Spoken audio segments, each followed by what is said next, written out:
Hey folks, Alan MandicReally here, and this is Studio Revamp number 4, where I'm turning this 2.5 car garage into my ultimate makerspace YouTuber studio, so I can bring you folks along for some interesting projects in the future. In the last video of this series, I cleared the space in front of this garage door to set up my desk for video editing, CAD design, and streams in the future. But having a garage door is not the most ideal thing to put a desk up against. It's a little bit drafty. There's a surprisingly busy alleyway out there and a train not too far away, all I can hear through that door.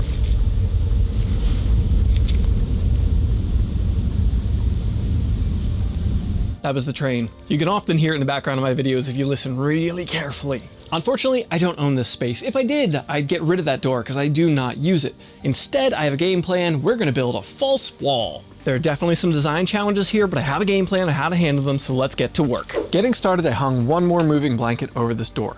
I'm not going to be able to get to the door after the wall is built, so I might as well throw one more layer of insulation, something else over this thing. An important note there, since I'm not going to be able to get to this door later, I did totally reseal this door last year. I put up all new seals, I siliconed around those seals, I did everything I could, and I've only ever seen the slightest bit of water during a very heavy rainstorm make it into like one corner of the door. To be safe, I'm using pressure treated 2x6 for the base plate of this wall, so any moisture that either just condensates between this base plate and the floor, or it might make its way underneath the door, won't just ruin the wall right away. I ended up screwing two pieces end to end to make this base plate because it's about an 11.5 foot long wall, and I can only fit a 10 foot long piece of lumber in my car. I should really have a truck, but I live in a city. Now the base plate is just going to be sitting on the floor. To make it totally free floating though, I didn't feel safe about. So what I did is I started with a 2x6 10 foot board on the outside wall, and I Tapconned that to the wall with as few Tapcons as I felt safe doing. Now this wall is an L shape, so it can get around the tracks of the garage door as they protrude into the space off of the block wall. It's only about an 11.5 inch deep L, but it gets me around the tracks of the garage door so I can make it a seamless wall here. Again, for safety, that L portion is Tapcon to the wall to create structure at both ends of this. With each end of the wall in place, now comes the actually tricky portion of this thing. The floor in here is not level. In fact, in an 8 foot span, it's about 1.75 inches out of level here. So if I was to just build this wall as is, it would be, well, very crooked. So in comes the laser level. I put it on the one end of the wall that I've already begun, then I can use that laser line to mark the other end of the wall so I know where to build from to. Point A and point B have been figured out, I just need to draw a straight line in between them. Doing so does mean that every single stud in this wall is going to end up being its own length, but that's just what you have to do when you're working with something this out of level. I had to work around the track of the door just a little bit because my wall is high enough that it was going to interfere with where the door kicks back into the space, but I was able to just cut around that basically and maximize the amount of wall I have. Once I had that top plate in place and I could start measuring out my individual studs, cutting and then installing them, building this wall was very straightforward. You might notice a couple of studs doubled or tripled up. Those are not for structure, not trying to overbuild this wall. It's really only going to have maybe some pictures on it. The reason for that was so I could make up the spacing I needed for 16 on centers. I'm working within a constraint of space here, and it didn't allow me to break it out as evenly as I would have liked to, so I just had to do what I had to do to make it fit. You can also see going left to right these lath strips on the back side of the studs. They're there so that there's a backer for the insulation that's going to go in here to go up against. Otherwise, I'm worried that the insulation would just push through the stud bays since there's no exterior wall or sheeting on the outside. Now we can actually get to that insulation, which once again I'm using Rockwool Safe and Sound. The idea here being it is flame retardant and it's good at absorbing sound as well as insulating the space a little bit.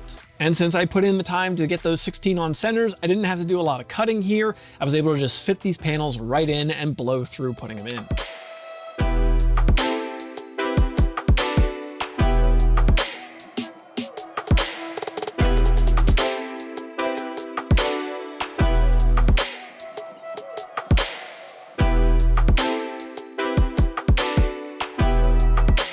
And just as I did with the workbench in the last video, I'm not going to be putting drywall or plywood on this wall. I'm going to be using painter's drop cloth, a trick I picked up from Michael Alm, another creator.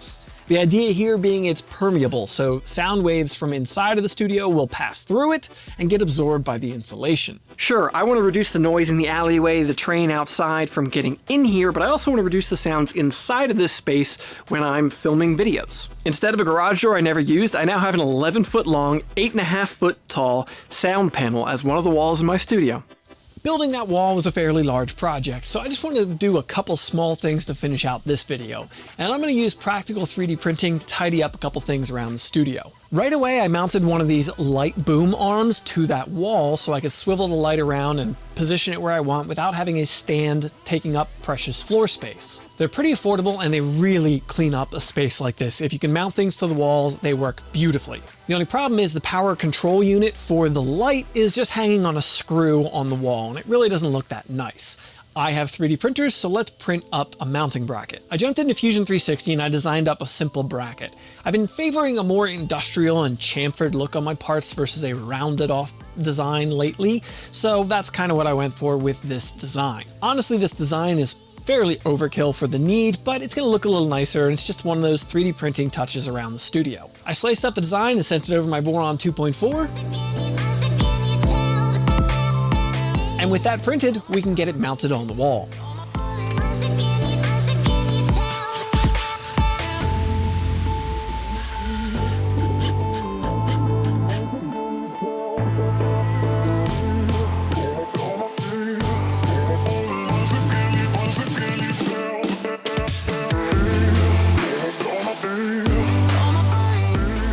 Is it silly to have a full montage for one little practical 3D print? Probably, but I have to have fun with my job, right? I have a few more practical prints I want to put up around the studio, but I'm feeling a little under the weather and I have to move on to the next printer project. I got big plans for that Ender 5 Plus very soon. In the meantime, why don't you check out this video where I made some budget sound blankets for my old studio setup, and get subscribed to ensure your 3D prints don't fail. It's not a guarantee, but it can't hurt. See you in the next one, folks.